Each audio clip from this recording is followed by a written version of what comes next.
Hello friends, welcome to ओली वेटने wisdom. दोस्तों, बहुत सारे लोग एक सवाल पूछते हैं कि क्या हम ब्रॉयलर से अंडे लेकर उनसे चूज़े निकाल सकते हैं क्या। क्वेश्चंस आते हैं और ये एक स्वाभाविक बात है कि एक बर्ड जो पैदा हो रहा है और जिसके अंदर कैपेसिटी है कि वो अंडों को प्रोड्यूस कर सकता है, तो उसमें से चूज़े क्यों नहीं निकल सकते और वो चूज़े निकलकर ब्रॉयलर क्यों नहीं बन सकते। जैसे मुर्गी के अंदर से चूज़ा निकलता है, हाथी के अंदर से हाथी का बच्चा निकलेगा, गैंडे के अंदर से गैंडे का बच्चा निकलेगा, शेर के अंदर से शेर का बच्चा निकलेगा और फिर वो बच्चे जब बड़े होंगे तो फिर उनके बच्चे होंगे। तो ये एक स्वाभाविक सवाल है, लेकिन इसके पीछे की जो साइंस है वो थोड़ी सी पेचीदा है। बहुत सी बातें ऐसी हैं जिन्हें मतलब समझाया नहीं जा सकता, इतनी टेक्निकल हैं कि वो हमारी भी समझ से बाहर हैं। समझ से क्या बाहर हैं कि उनका साइंस में कुछ है ही नहीं, कोई रिसर्चेस वगैरह आपको मिलेंगी ही नहीं कि वो ये चीज़ तैयार कैसे हुई है। बहुत सी ऐसी चीज़ें हैं। अब पढ़ाई जो हो गई है वो बहुत ज़्यादा एक तरीके से कंसोलिडेटेड हो गई है, मतलब इन्फॉर्मेशन। और वो क्यों हो गई है? क्योंकि कुछ लोगों की उसके ऊपर मोनोपोली है और उससे ही पैसा कमाया जाता है। और मतलब जो कैपिटलिज्म है वो इस बात को अलाउ नहीं करता है कि आप बहुत ज़्यादा इन्फॉर्मेशन किसी के साथ शेयर करें, क्योंकि वो आपका कॉम्पिटिटर होगा और कमाई में वो आपसे आगे निकल जाएगा। तो यहाँ पर कुछ ये दिखाया गया है, जैसे कॉब है, एविएजन है, हबर्ड है, ये सब ब्रॉयलर की कंपनीज़ हैं, है ना। तो ये सवाल कि ब्रॉयलर्स को हम ब्रीडर बना के उनके अंदर से चूज़ा निकाल सकते हैं जो कि ब्रॉयलर की तरह परफॉर्म करे, तो ये हमारा सवाल है। आइए देखते हैं।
हमेशा मैं एक बात को दोहराता हूँ कि पोल्ट्री जो साइंस है वो बहुत ही एडवांस साइंस है। मतलब आप सोच भी नहीं सकते हैं कि ये कितनी आगे जा चुकी है। रोज़ हज़ारों रिसर्चेस, सैकड़ों रिसर्चेस होती रहती हैं इसके ऊपर। तो इसकी शुरुआत होती कहाँ से है? सबसे पहले होता है प्राइमरी ब्रॉयलर ब्रीडर कंपनीज़। बहुत सारे लोगों ने प्राइमरी ब्रीडिंग कंपनीज़ के बारे में सुना होगा और बहुत सारे लोग नहीं जानते होंगे। जो भी चिकन आप आज खा रहे हैं, जो भी ब्रॉयलर आप आज खा रहे हैं, कोई भी खा रहा है दुनिया में, वो 3 मेजर कंपनीज से आता है। मतलब उसकी जो शुरुआत हुई है, उसका जो बीज डला है, वो 3 कंपनियों से आता है, जिनके ये यहाँ पर नाम आपको दिख रहे हैं। एक तो कॉब है, एक एविएजन है और एक हबार्ड है। इनमें एविएजन जो है वो सबसे बड़ा है। मतलब 85 कंट्रीज से ज़्यादा इनके ऑपरेशंस चलते हैं और इनका प्रोडक्शन मतलब टोटल 60% से भी ज़्यादा है ब्रॉयलर का, इनका कंट्रीब्यूशन। इसी तरीके से हबर्ड है, हबर्ड का सेकंड नंबर पे है, सेकंड पोजीशन पे है। और दुनिया में कॉब जो है वो 3rd पोजीशन पर है। यही 3 कंपनियां हैं जो दुनिया भर में कॉब के ब्रीडर्स या grand parent, great grand parent supply करती हैं, या उन कंट्रीज़ में उन लोगों को मदद करती हैं जो कि ब्रॉयलर की ब्रीडिंग करते हैं। जैसे इंडिया में कॉब जो है वो वेंकीज़ को सपोर्ट करता है, या वेंकीज़ के पास जो भी जेनेटिक स्टॉक है वो कॉब का डेवलप किया हुआ यहाँ पर है। तो सबसे पहला सवाल जो हमने किया था, क्या ब्रॉयलर से चूज़े निकल सकते हैं और वो वैसा ही परफॉर्म करेंगे जैसा ब्रॉयलर करता है? आप एक बात देखिए, मार्केट शेयर कितना है पोल्ट्री इंडस्ट्री का? पोल्ट्री इंडस्ट्री का अगर मार्केट शेयर देखा जाए इस time, estimated market value USD, United state dollar में अगर देखी जाए तो वो लगभग 378 बिलियन डॉलर है। 378 बिलियन डॉलर का मतलब है 0.3 ट्रिलियन डॉलर, और इंडिया का जीडीपी 3 ट्रिलियन डॉलर है। मतलब इंडिया के जीडीपी का 10% जो है वो दुनिया की पोल्ट्री इंडस्ट्री है। और अगर इसे हम रुपीज़ में कैलकुलेट करें तो लगभग 37,800 करोड़ डॉलर, या ये कहें 31 लाख करोड़, 31.3 लाख करोड़ रुपए के करीब जो है वो दुनिया का पोल्ट्री मार्केट है। मतलब जो ब्रॉयलर मार्केट का हो या लेयर मार्केट के, जो भी टोटल पोल्ट्री मार्केट है। इंडियन पोल्ट्री मार्केट, यहाँ ब्रॉयलर लिखा है, ये इंडियन पोल्ट्री, इंडियन जो पोल्ट्री मार्केट है वो लगभग 3.5 लाख करोड़ रुपए का है ना। तो ये एक बहुत बड़ी इंडस्ट्री है। मतलब दुनिया का ये लगाइए कि 10% इंडिया के अंदर है। तो नेक्स्ट 4 ईयर्स में जो एस्टिमेट्स हैं इन्हीं कंपनीज़ के द्वारा लगाए जाते हैं, और इन्हें सब पता रहता है मार्केट का कि क्या आगे किस तरीके से मूव करना है इंडस्ट्री को। तो ये 40 लाख करोड़ रुपए का होने वाला है अगले 4 सालों में, 2027 तक। तो इतनी तेज़ी से ये ग्रो कर रहा है, मतलब 6% पर एनम से ये ग्रो कर रहा है।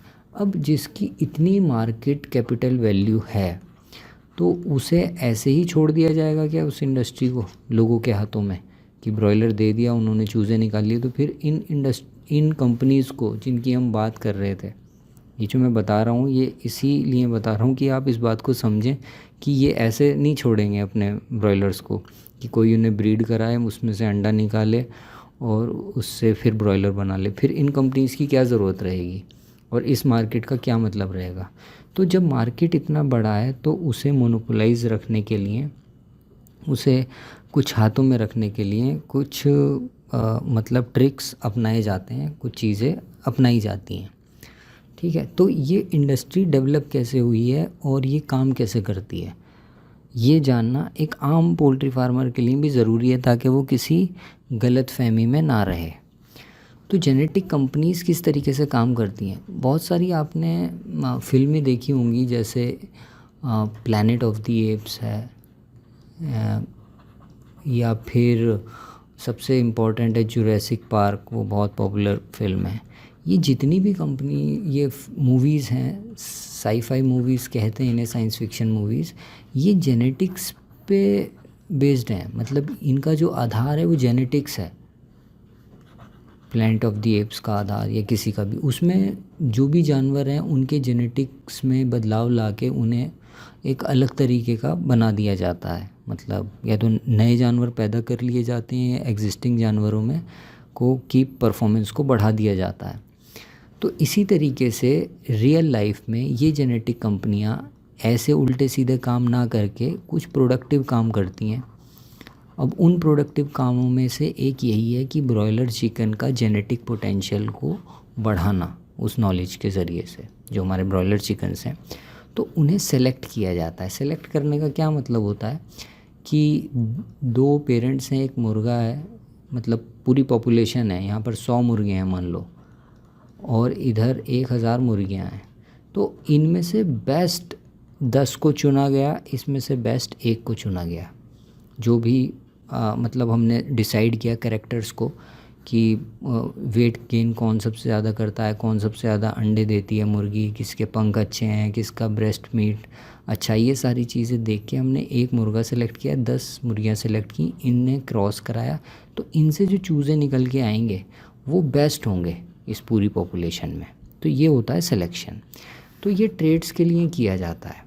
तो इससे क्या होता है कि प्रोडक्शन एफिशिएंसी बढ़ती है, मतलब वो कम खाता है और ज़्यादा प्रोड्यूस करता है। उनका ग्रोथ रेट बहुत हाई होता है, वो बहुत तेज़ी से बढ़ते हैं। उनकी फीड एफिशिएंसी बहुत ज़्यादा होती है ना। प्रोडक्शन एफिशिएंसी का मतलब है कि तेज़ बढ़ेगा, कम खाएगा। फीड एफिशिएंसी का मतलब है कि उसे कम फीड की रिक्वायरमेंट लगती है। और जो इम्पॉर्टेंट इकोनॉमिक ट्रेड्स हैं, जैसे ब्रेस्ट मीट है, मीट तो उसी के अंदर रहता है ना, उसकी सीने में या छाती के अंदर, तो उसकी ईल्ड कितनी हो रही है, उसके अंदर फैट ज़्यादा तो नहीं है। अगर 1960 की बात की जाए तो एक ब्रॉयलर का जो वेट था वो इतना होता था एक पर्टिकुलर टाइम में। मान लीजिए 6 हफ्ते का अगर हम एक एज लगाएं तो ये खाली 600 ग्राम का ही हो पाता था। 6 हफ्ते का मतलब है 42 दिन। और आज का अगर टाइम देखें तो ये लगभग 2.2 kg का हो जाता है। तो पहले के ज़माने में सिर्फ इसका वेट देखा जाता था। जैसे मैंने बताया, यहाँ पे 100 मुर्गे थे और 1000 मुर्गियाँ थीं। इनमें से देखा कि सबसे अच्छा वेट कौन गेन करता है। लेकिन आज के टाइम में जब ब्रॉयलर को सेलेक्ट करती हैं ये बड़ी कंपनियाँ, तो ये सब कुछ देखती हैं। मतलब बहुत सारे पैरामीटर होते हैं, 30 से भी ज़्यादा ट्रेड्स देखे जाते हैं कि वेट कैसे गेन कर रहा है, पंख कैसे आ रहे हैं, चिक की क्वालिटी कैसी है, हैचेबिलिटी ठीक है, परसिस्टेंसी का मतलब है कि कितने अंडे देगी ब्रीडर फीमेल। अगर वो अंडे ही ना दे तो ब्रॉयलर का चूज़ा ही नहीं आएगा। सारा जेनेटिक जो इम्प्रूवमेंट किया है मीट को गेन करने के लिए, ब्रॉयलर बनाने के लिए, वो बेकार हो जाएगा। फर्टिलिटी अच्छी है कि नहीं है, एग की क्वालिटी कैसी है, एग का वेट कितना है, रेट ऑफ ले, पहला अंडा कितनी एज पे मिलता है, कितना रोबस्ट रहता है, वाइटल कितना रहता है, हेल्थ उसकी, welfare, growth, FCR, yields, meat quality, etcetera etcetera करके 30 से 40 से भी ज़्यादा ट्रेड्स को देखा जाता है आज के टाइम में ब्रॉयलर को सेलेक्ट करने के लिए। ठीक है। तो अगर कोई ये सोच रहा है कि मैं सेलेक्ट कर लूँ, मुझे अगर ब्रीडर मिल जाए तो मैं उसी से नया ब्रीडर बना लूँ, तो वो बिल्कुल नामुमकिन बात है। ऐसा कोई नहीं कर सकता है, इंडिया में तो हो ही नहीं सकता है कम से कम। ये एक दिन का काम नहीं है। एक कहावत है, Rome was not built in a day. Rome एक दिन में नहीं बना था, उसे बनाने में सैकड़ों साल लग गए थे। तो कई सालों की मेहनत होती है किसी भी काम के पीछे। तो अगर यहाँ पर देखा जाए, increasing difference in body weight between breeders and broilers at 6 week of age. अगर ब्रॉयलर को देखें हम, 1980 में ब्रीडर का जो वेट था वो लगभग 600 ग्राम था 6 वीक की एज पर, और आज भी लगभग उतना ही है। ब्रीडर के एज में वेट में कोई डिफरेंस नहीं आया है। लेकिन ब्रॉयलर का जो वेट है वो लगभग 3.6 टाइम्स बढ़ चुका है। ब्रॉयलर का वेट 6 मतलब हफ्ते पे लगभग 1250 ग्राम होता था, लेकिन आज के टाइम में वो 2700 ग्राम के करीब हो गया है। मतलब 2500 ग्राम तो मिल ही जाता है 6 हफ्ते में। इतनी तेज़ी से ब्रॉयलर बढ़ा है। तो मतलब 1980 से लेकर अगर इन 40 सालों में हम देखें तो इतनी तेज़ी से ही बदलाव हुआ है। ब्रीडर के वेट में कोई चेंज नहीं आया है, लेकिन ब्रॉयलर का वेट बढ़ता चला गया है। जेनेटिक्स का क्या इन्फ्लुएंस है? अच्छा, 2 चीज़ें हैं, एक न्यूट्रिशन और एक जेनेटिक्स। लोग कहते हैं कि ये जो है मुर्गा जो है ब्रॉयलर, वो हमारा उसके अंदर पिग्स के जीन डाले गए हैं। ऐसा कुछ भी नहीं है, और ये ना हो सकता है ना पॉसिबल है। ठीक है, साइंटिफिकली कहने को कुछ भी कहते रहते हैं लोग और उसे वायरल करते रहते हैं। ब्रॉयलर के अंदर कुछ नहीं है, सिर्फ इसके ही जीन हैं जिन्हें सेलेक्ट किया गया है। ठीक है। और दूसरी बात क्या है कि न्यूट्रिशन, ये भी कहा जाता है कि इन्हें ऐसा न्यूट्रिशन, ऐसी चीज़ें खिलाई जाती हैं, हॉर्मोन्स खिलाए जाते हैं। ठीक है, और ये हार्मोन खा के बहुत तेज़ी से बढ़ जाते हैं। अगर ऐसा ही है कि फीड के अंदर हार्मोन डाले जा रहे हैं, तो आप उसे देसी मुर्गियों को खिला दीजिए। अगर वो इतना गेन कर ले, वो बिल्कुल भी गेन नहीं करेगी, वो उतना ही गेन करेगी जितना उसका जेनेटिक पोटेंशियल है। यहाँ पर अगर आप देखें, 1957 की ब्रीड थी और 1957 की ही डाइट है। तो ये जो नीली वाली रेखा है वो यही बताती है कि 1 किलो का भी नहीं होता था 84 दिनों में। 84 दिन का क्या मतलब है, लगभग 3 महीने। 3 महीने में वो 800 ग्राम के करीब का होता था। फिर 1957 की ब्रीड हमने ली और डाइट 2001 की खिलाई, तो थोड़ा सा इम्प्रूवमेंट आया। डाइट हमने, जैसे आज देसी बर्ड को हम ये वाली डाइट दे दें, अपने ब्रॉयलर वाली डाइट, तो वो बहुत ज़्यादा थोड़ा सा इम्प्रूवमेंट दिखेगा उसमें, लेकिन वो ब्रॉयलर की तरह नहीं बढ़ सकती है। फिर 2001 की ब्रीड ली हमने, मतलब जेनेटिकली इवॉल्व, और 1957 की डाइट ली। डाइट हमने पहले जैसी ली है, तो ग्रोथ इसकी कितनी ज़्यादा हुई है। मतलब अगर आप इसे ब्रॉयलर को नॉर्मल खाली दाना चोकर और यही सब देंगे ना, दवाइयाँ नहीं भी देंगे, तब भी ये देसी मुर्गी से ज़्यादा अच्छा परफॉर्म करेगा, क्योंकि इसका जेनेटिक पोटेंशियल हाई है। फिर अगर डाइट भी अच्छी दें और ब्रीड भी अच्छी है, तो ये इसकी परफॉर्मेंस फिर कोई नहीं पकड़ सकता है इसे, जब ये परफॉर्म करेगा ब्रॉयलर। तो ये सब होता कैसे है, ये ब्रीडिंग कंपनीज़ हैं, ब्रीडिंग प्रोग्राम्स हैं, ये कैसे ऑपरेट होते हैं, ये सारी की सारी एक एडवांस जेनेटिक साइंस है। जेनेटिक्स हम पढ़ते हैं, अगर आपने देखा हो 9th-10th में, 11th-12th में, फिर उसके बाद वेटनरी साइंस में या एग्रीकल्चर साइंस में जाएंगे या बीएससी एमएससी करेंगे, तो उसमें जेनेटिक्स पढ़ाई जाती है। लेकिन ये जो एडवांस प्रैक्टिकल जेनेटिक्स है ना, इसे कोई ना तो इतना ज़्यादा पढ़ाता है, ना कोई इतनी ज़्यादा इम्पोर्टेंस देता है। मैंने तो नहीं देखा इंडिया के अंदर। हाँ, क्योंकि मैंने भी पढ़ा है वेटनरी में, तो क्योंकि वेटनरी अगर और एग्रीकल्चर से ज़्यादा तो जेनेटिक्स कहीं पे भी नहीं है।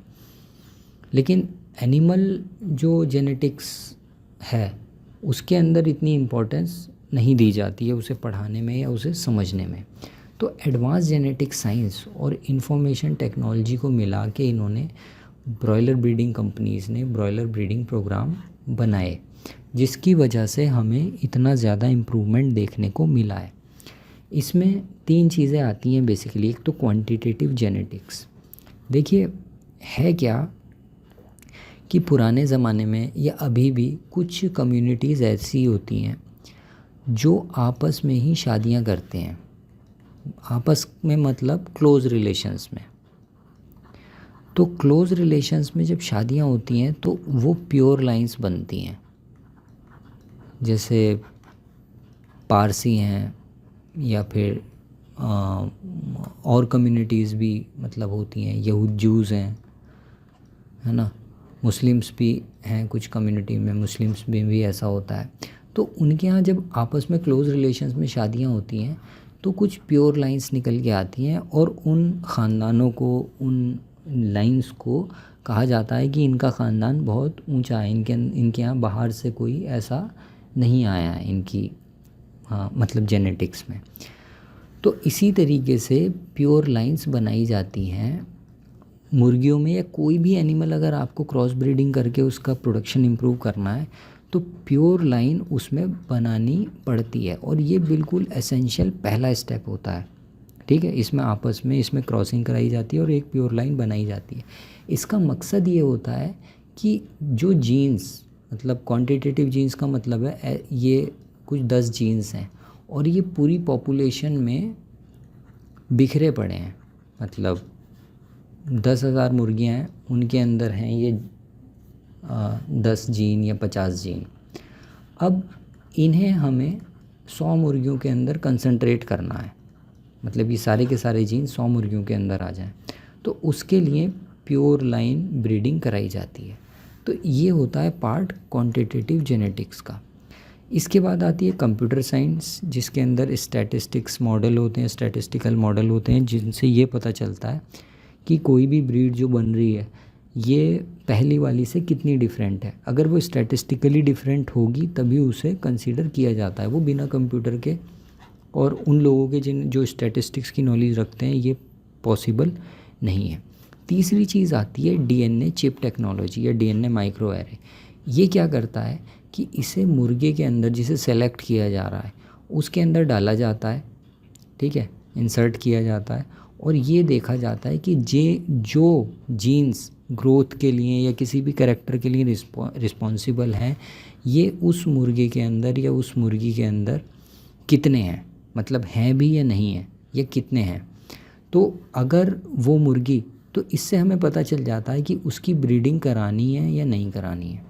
तो सोच सकते हैं आप, जब ये तीनों चीज़ें मिलेंगी, क्वांटिटेटिव जेनेटिक्स की नॉलेज, कंप्यूटर में ये पता चल जाए कि ये जो हमने ब्रीडिंग कराई है ये ठीक है या नहीं है, आगे कराएं इसे या नहीं कराएं, और डीएनए चिप टेक्नोलॉजी से ये पता चल जाए कि किसे हम कंसीडर करें ब्रीडिंग कराने के लिए, तो कितनी तेज़ी से उसका जेनेटिक इवॉल्वमेंट होगा। आज के ज़माने में ये कहा जाता है, जो बिल्कुल एडवांस किताबें हैं पोल्ट्री न्यूट्रिशन की या पोल्ट्री जेनेटिक्स की, उसमें ये लिखा है कि हर साल 50 ग्राम तक का डिफरेंस आ जाता है हमारे ब्रॉयलर के वेट में। मतलब अगले 5 सालों में ये 1.3 का FCR, मतलब 1.3 केजी फीड खा के 1 किलो वेट वो अचीव करेगा। इसमें कोई मतलब शक नहीं है, इतनी तेज़ी से ये जेनेटिक डेवलपमेंट हो रहा है। तो ये जो डीएनए चिप टेक्नोलॉजी है, इसने सारा खेल बदल दिया है जीनोमिक सिलेक्शन टूल का। अब आप क्या करेंगे, आप देखेंगे पहले कि ये मुर्गा अच्छा अंडे दे रहा है, आपको 6 हफ्ते लगेंगे, 10 हफ्ते लगेंगे ये बात जानने में, क्योंकि 5 महीने बाद तो अंडा देना शुरू करेगा वो। फिर आप उसे 1 साल देखेंगे कि किसने ज़्यादा अंडे दिए। लेकिन डीएनए चिप टेक्नोलॉजी से क्या होगा, ये तुरंत पता लगा लेंगे, उसके अंदर डालेंगे, इंसर्ट करेंगे और प्रोब करेंगे और देख लेंगे वो वाले जीन्स हैं या नहीं हैं, है ना। तो ये SNPs कहलाते हैं, सिंगल न्यूक्लियोटाइड पॉलीमॉर्फिज्म। अगर किसी ने बायोटेक्नोलॉजी पढ़ी हो तो वो इसके बारे में थोड़ा सा जानता होगा। प्रैक्टिकल तो उसे नहीं पता होगा, लेकिन ये लोग क्या करते हैं, जितने भी ये कंपनीज़ हैं ये इसमें बहुत एक्सपर्ट हैं, कोई इन तक नहीं पहुंच सकता है। कितना भी आप पैसा खर्च कर लें, इन्होंने जो इंटेलेक्चुअल प्रॉपर्टी अपनी डेवलप की है वहाँ पर कोई नहीं जा सकता है। वो ना रिसर्चेज में है, ना रिसर्च पेपर्स में है, ना बुक्स में है, ना कहीं है। तो ये मेजरिंग टेक्निक क्या है, वही मैं बताऊंगा ना, कि वो 40 लाख करोड़ रुपए का अगर एक बिज़नेस है और वो 3 कंपनीज़ के हाथ में है, तो उसे उसमें कोई किसी को क्यों घुसने देगा। उसे वो इंटेलेक्चुअल उसके ऐसे लेवल पे ले गए हैं कि कोई समझ भी नहीं सकता है। तो तीसरी चीज़ क्या है, मतलब वहाँ पे तो हमने देखा क्वांटिटेटिव जेनेटिक्स, कंप्यूटर साइंस और डीएनए माइक्रो एरे। उससे हमें ये पता चल जाएगा कि किस मुर्गी को ब्रीड कराना है, किसे नहीं कराना है।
इसके बाद आती है सिटी स्कैन। हमने उस सब से देखा कि एक हमें ब्रॉयलर मिल गया है, अब हमें उसे मार के देखने की ज़रूरत नहीं है ब्रीडर को।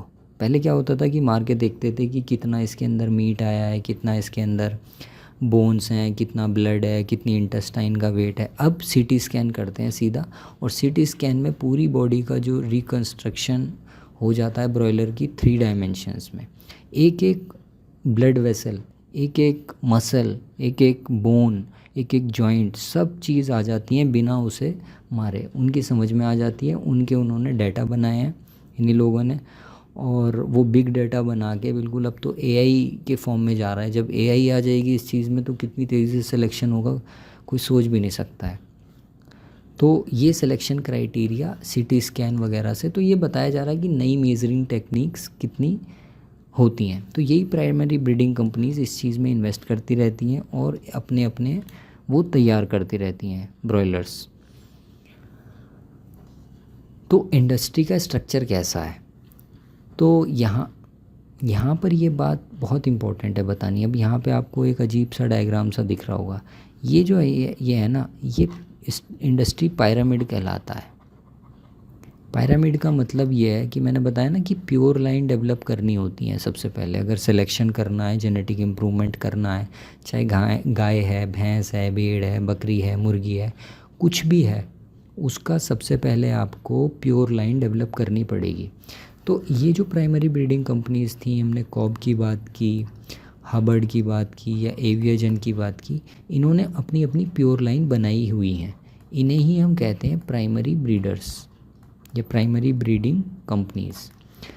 ये कितनी होंगी? मतलब अगर 2020 की बात करें कि 2020 में एक एलाइड स्टॉक था जिसके अंदर 400,000 या 4 लाख के करीब पेडिग्री एलाइड स्टॉक था। तो ग्रैंड पेरेंट इसके बाद बना, इनसे फिर हमने क्रॉसिंग कराई। यहाँ पे ऐसा होता है कि ये 4 लाइनें हैं, ए, बी, सी और डी, ये 4 लाख हैं। तो ए की क्रॉसिंग कराई, इससे हमने मेल लिया, इससे फीमेल लिया, बी से फीमेल लिया, ए से मेल लिया, इसी तरीके से इससे मेल लिया, इससे फीमेल लिया। ये 2 वे क्रॉसिंग हो गई। ये कितनी आ गई? 5 लाख ग्रेट ग्रैंड पेरेंट्स। फिर आते हैं ग्रैंड पेरेंट्स। इसमें 1 साल लग गया, ये पहले साल से शुरुआत हुई 2020 से 2021 में 5 लाख हमें ग्रेट ग्रैंड पेरेंट मिल गए। फिर इसके बाद 12 मिलियन। 12 मिलियन का मतलब है 1,20,00,000 ग्रैंड पेरेंट मिले। ए की हमने मेल ली, बी की फ़ीमेल ली, या ए का फ़ीमेल लिया, बी का मेल लिया, ऐसे करके ये फिर क्रॉसिंग कराई और ए और बी वाले जीन, मतलब इसके जीन इसमें आए, ए लाइन के, बी लाइन के जीन इसमें आए, सी लाइन के जीन इसमें आए और ये इस तरीके से इसमें। तो ये आपस में आके यहाँ पर मिक्स हो गए ग्रैंड पेरेंट्स में। अब ग्रैंड पेरेंट्स के बाद 300 मिलियन, मतलब यहाँ पे तो ये 12 मिलियन का मतलब है 1,20,00,000 और यहाँ पर 300 मिलियन का मतलब है ये 30 करोड़। पेरेंट स्टॉक कितना बना? 30 करोड़ का। अब इसके अंदर ये सारे जीन्स हैं जो कि यहाँ पर प्योर लाइन में थे, लेकिन स्ट्रक्चर्ड वे में आए हैं। ऐसे नहीं आए कि यहाँ से डायरेक्ट, अगर हम इनमें आपस में क्रॉस वैसे ही करा देते तो ये वाले जीन ऐसे ही आ जाते इसमें, मतलब रैंडम क्रॉसिंग करा देते अगर। फिर ये आपस में ए बी को फिर क्रॉस कराते हैं, यहाँ पे हमें ब्रॉयलर मिलते हैं 400 बिलियन ब्रॉयलर्स। मतलब 4 लाख से 1 बिलियन में होते हैं 100 करोड़। तो 400 बिलियन तो मुझे समझ में भी नहीं आ रहा है कि ये 400 बिलियन कितने होंगे। 400 इंटू 100 करोड़, 40,000 करोड़ ब्रॉयलर मिल जाएंगे हमें 4 लाख पेडिग्री स्टॉक से, है ना। तो ये जो जीन्स थे इनकी एक तरीके से फनलिंग हुई है, कीप में जैसे डाल दिया है बहुत सारे उसे, तो यहाँ पर आकर वो इकट्ठे हो गए हैं, फनलिंग हुई है, प्राइमरी ब्रीडर से चले जीन्स और ब्रॉयलर तक पहुँचे। बड़ी ख़तरनाक चीज़ है ये। ख़तरनाक क्या है, मतलब बहुत स्ट्रक्चर्ड वे में बनाया गया है। तो क्या होता है कि पेडिग्री सिलेक्शन होता है, 1 मुर्गा और 10 मुर्गियाँ, उससे 150 ग्रेट ग्रैंड पेरेंट बनते हैं, उससे 7,500 ग्रैंड पेरेंट, 4 लाख के करीब पेरेंट स्टॉक, 5 करोड़ ब्रॉयलर। तो सिर्फ 10 मुर्गियों से 5 करोड़ ब्रॉयलर निकल के आते हैं, मतलब 10 प्राइमरी ब्रीडर से। अब आप सोच सकते हैं कि 5 करोड़ ब्रॉयलर, एक चूज़ा अगर 30 रुपए का है तो 3 पंजे 15 150 करोड़ रुपए कमाते हैं ये सिर्फ 10 मुर्गियों से।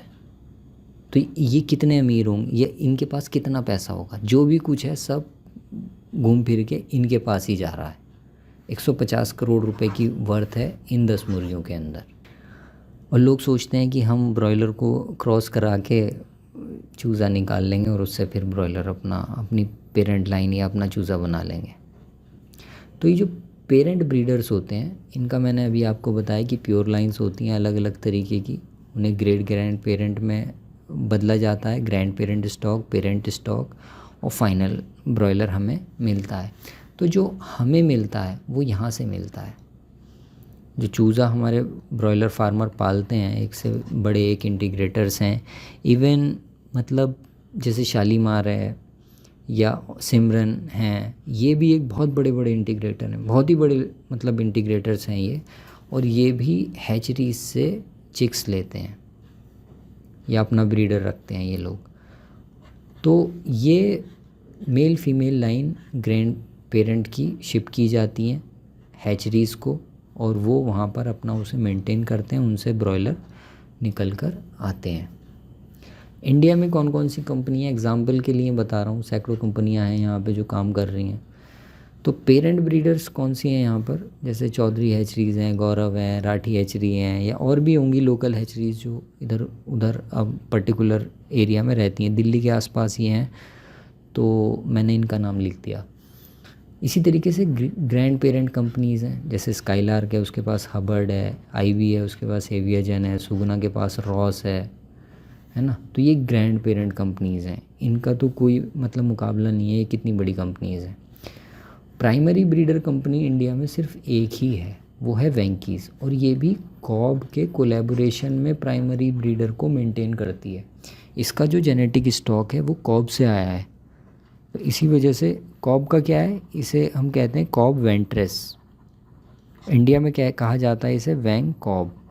तो ये सिर्फ इंडिया वाला जो कॉब है, कॉब 430Y है मान लो, तो ये सिर्फ इंडिया के लिए ही बना है, ये इंडिया से बाहर नहीं सेल कर सकते इसे। नेपाल तक में भी आपको दिखेगा तो कॉब वहाँ पर 500 चलता है, मतलब जो उनके अपने ब्रीड्स हैं डेवलप किए हुए। वेंकीज़ की जीत क्या है, वेंकीज़ की जीत ये है कि इन्होंने प्राइमरी ब्रीडर यहाँ पर डेवलप कर लिया है, इनके पास प्राइमरी ब्रीडर नहीं है, इस वजह से ये वेंकीज़ का कोई भी मुकाबला नहीं कर पाते हैं। प्राइमरी ब्रीडर को ऐसे एनवायरनमेंट में वेंकीज़ ने ग्रो किया है जिस एनवायरनमेंट में ब्रॉयलर पाला जाता है। ओपन शेड में प्राइमरी ब्रीडर्स को ये लोग रखते हैं ताकि उसे वो सारी एनवायरनमेंट की दुख तकलीफ़ें मिलें जो कि ब्रॉयलर झेलने वाला है। इसी वजह से जो वेंकीज़ का ब्रॉयलर है ये गर्मी के मौसम में, खासकर जो इंडिया का ट्रॉपिकल क्लाइमेट है उसमें बहुत अच्छे से पलता है, सरवाइव करता है, बशर्ते फीड अच्छा हो। वेंकीज़ का मुर्गा कहाँ प्रॉब्लम करता है ना, जहाँ वेंकीज़ का मुर्गा मतलब 10 प्रॉब्लम कर रहा होगा, बाकी सारे मुर्गे जो होंगे उनमें 15 से ज़्यादा प्रॉब्लम होगी। ठीक है, वेंकीज़ में सबसे कम प्रॉब्लम आती है। उसकी वजह यही है कि प्राइमरी ब्रीडर इनके यहाँ पर हैं। इनके प्राइमरी ब्रीडर जो हैं वो यूरोपियन कंट्रीज़ के बिल्कुल एसी चैम्बर्स में हैं, एनवायरनमेंट कंट्रोल में, क्योंकि उनका मुर्गा भी एनवायरनमेंट कंट्रोल में पलता है। यहाँ पर मुर्गा ओपन में पलता है, लेकिन ग्रैंड पेरेंट्स को बहुत अच्छी जगह पे रखा जाता है, ठंडी जगह पे, ताकि उसमें से जो उन्हें प्रॉब्लम ना हो, वरना वही मरने लगेंगे। अब आईबी ने भी क्या किया, इस चीज़ को कॉम्बैट करने के लिए उन्होंने कहा कि हम उन्हें ही चूज़ा देंगे जो ईसी शेड लगाएंगे।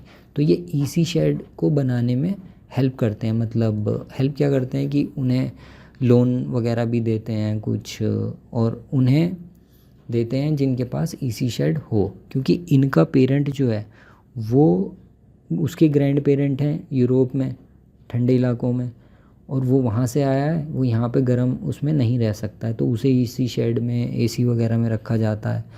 तो उसका जो ब्रॉयलर निकल के आएगा तो उसे भी इसी में पाला जाता है। तो ये अभियान आईबी ने इसी वजह से चलाया। अच्छा, इन्हें अगर बड़ा बनना है तो इन्हें अपना ग्रैंड पेरेंट तो स्टॉक तो रखना ही पड़ेगा, इतना मार्केट कॉम्पिटिटिव है। लेकिन वेंकीज़ एक छत्र राज करता है इसी वजह से, क्योंकि उसका प्राइमरी ब्रीडर यहाँ पर बहुत अच्छे से डेवलप हुआ है। अच्छा, ये कंपनीज़ क्यों नहीं करती हैं ऐसा कि ये भी ऐसा ब्रीडर बना लें? इसमें स्काईलार्क ने कोशिश की है, एक सन ब्रो करके बनाया है, शायद सन ब्रो है या सुगुना का है या स्काईलार्क का है, मुझे ठीक से नहीं पता, लेकिन कुछ ना कुछ ये चल रहा है कि वो ट्रॉपिकल क्लाइमेट में ब्रॉयलर को एक तरीके से अडेप्ट कराने के लिए कुछ नई स्ट्रेन्स बना रहे हैं। लेकिन जैसा मैंने आपको बताया कि ये बहुत ज़्यादा एक मतलब मिस्टीरियस साइंस है, उससे किसी को बताया नहीं जाता है, कहीं रिसर्च शेयर नहीं की जाती हैं, कुछ नहीं बताया जाता है। तो ये लोग इस वजह से डेवलप नहीं कर पाते हैं, चाहे इनके पास मतलब अरबों रुपया है, खरबों रुपया है, लेकिन वो लगाते भी हैं, इन्वेस्ट भी करते हैं, लेकिन उस तक नहीं पहुंच पाते प्राइमरी ब्रीडर तक। और ये जो कंपनीज़ हैं ये ज़्यादा इंटरेस्ट लेती नहीं है। वेंकीज़ का भी क्या हुआ ना, एक थे डॉक्टर GL जैन, गेंडालाल जैन, वो एक एक्सपर्ट जेनेटिसिस्ट थे, अभी भी शायद ज़िंदा हैं। तो उन्होंने इनके साथ मिलके, BV राव के साथ मिलके ये कॉब को डेवलप किया था। तो उन्होंने नींव रखी थी, शुरुआत में ही रख दी थी। उस टाइम तक किसी ने ये सोचा भी नहीं था, लेकिन BV राव का विजन इतना स्ट्रॉन्ग था कि उन्होंने इसे एक बड़ी इंडस्ट्री के रूप में पहले ही देख लिया था।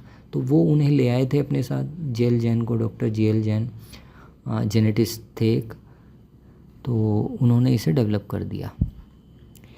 तो ब्रॉयलर ब्रीडर क्यों नहीं बन सकते? अब तो बात आपको समझ में आ गई होगी कि ब्रॉयलर को ब्रीडर नहीं बनाया जा सकता है, जब इतना भयंकर इसके पीछे एक स्ट्रक्चर है और इतनी बड़ी ये इंडस्ट्री है। अगर हम सब ऑड्स को इग्नोर कर दें, मतलब जो भी हैं कि ब्रॉयलर बर्ड हो जाएगा 7 किलो का हो जाएगा, तो 7 किलो का मेल होगा, 5 किलो की फीमेल होगी, वो उस पर चढ़ के क्रॉसिंग कैसे करेगा? ठीक है। ब्रॉयलर ब्रीडर जो होते हैं उनकी रेस्ट्रिक्टेड डाइट रखी जाती है, गिजार्ड वगैरह को इम्प्रूव किया जाता है, लाइट को कंट्रोल मतलब वे में दिया जाता है ताकि उनकी अंडा प्रोडक्शन करने की कैपेसिटी बनी रहे। वो ब्रॉयलर में आप कैसे करेंगे, क्योंकि आप तो उसे अंधाधुंध खिलाते हैं। शुरुआत में ही कैल्शियम देना पड़ता है, कैल्शियम की डाइट को धीरे धीरे बढ़ाया जाता है। जब वो अंडा देने पे आएगा, ठीक है, तो ब्रॉयलर तो 3 4 5 अंडे देगा और उसकी टांगें बोल जाएंगी, टूट जाएंगी उसकी टांगें, क्योंकि सारा कैल्शियम उसमें से निकल के आ जाएगा और उसकी बॉडी को वो है नहीं, मतलब एक हैबिट नहीं है कैल्शियम को उसके अंदर से लेने की। और आप एकदम से अगर कैल्शियम उसका बढ़ा देंगे 3%, मतलब 100 किलो के करीब LSP और वो सब देना पड़ता है, दे देंगे तो उसकी किडनी बैठ जाएगी।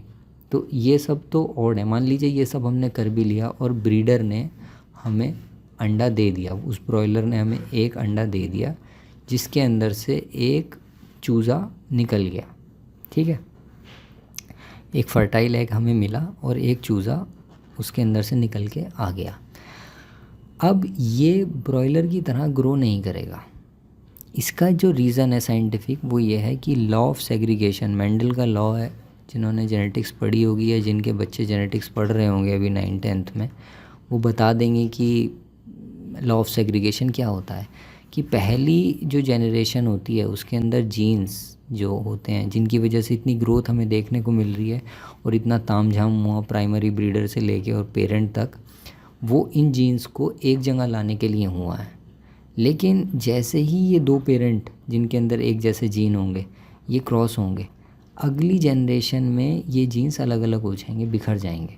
इसे कहते हैं law of segregation of gene. Gene segregate हो जाते हैं, अलग अलग चले जाते हैं। तो जो जीन हाई ग्रोथ के लिए रिस्पॉन्सिबल थे और कंसंट्रेट किया गया था प्राइमरी ब्रीडर से लेके और पेरेंट तक, वो एक ही ब्रॉयलर के क्रॉस में बिखर जाएंगे, टूट जाएंगे, ख़त्म हो जाएंगे। तो जब वो जीन ही नहीं बचेंगे तो चूज़ा ग्रो ही नहीं करेगा आपका। तो ब्रॉयलर को ब्रीडर किसी भी हालत में नहीं बनाया जा सकता है। जो लोग एक्सपेरिमेंट कर भी रहे हैं वो वहीं छोड़ दें, अपना पैसा और टाइम वेस्ट ना करें। देसी मुर्गियों की ब्रीडिंग कैसे कराई जा सकती है, सोनाली का वेट इम्प्रूव कैसे किया जा सकता है, ये भी इसी पे डिपेंड करता है कि जो मैंने 4 वे क्रॉसिंग बताई है आपको अभी, 4 वे और 2 वे क्रॉसिंग जिससे ब्रॉयलर डेवलप हुआ है, इसी तरीके से हम देसी मुर्गियों को या अपने जो भी बर्ड्स हैं, सोनाली है, FFG है, उन्हें इम्प्रूव कर सकते हैं प्योर लाइंस बनाकर। तो दोस्तों कोई भी आपको एडवाइस अगर चाहिए हो फीड फॉर्मुलेशन से रिलेटेड या फिर डिज़ीज़ आउटब्रेक से रिलेटेड, अगर आपके यहाँ कोई बीमारी आ गई है तो आप कंसल्टेंसी के लिए व्हाट्सएप कर सकते हैं मुझे। लिंक नीचे डिस्क्रिप्शन में दिया गया है, ठीक है। Thank you, bye bye, Tata.